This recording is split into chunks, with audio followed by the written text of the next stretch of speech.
Hello. Today many engineers are faced with trying to hunt down spurs or artifacts within their designs or boards that they're trying to debug. With the RTO6 oscilloscope, this is now made really simple and much faster to find these spurs. Let's have a look. So here I have an RTO6 oscilloscope looking at a TTL signal on my board. Now this is a 10 megahertz clock signal coming through. And to find spurs, one of the quickest ways would be to turn on things like a color table where you can kind of see the persistence of the signal. And I've also turned on a mode called as infinite persistence, so it keeps everything on the screen and nothing gets cleared away.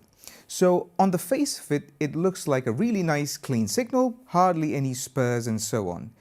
Now beware, I've actually artificially reduce the capture rate of the scope. So here, if you go into the trigger, and you can actually see I've set up a hold up time of 1 millisecond. So that translates to about 1,000 waveforms per second of capture or trigger rate. Now this is, if you imagine, fairly slow, and this is what you might have been used to with what you're working at the moment. Now, if I go ahead and switch off this hold off time, you then very quickly see that we start capturing all the spurs and artifacts that are actually coming in from the board. And then we can try and isolate where these are coming from. This is achieved by the RTO6's 1 million waveforms capture rate that's allowed us to really see these spurs and artifacts real quickly.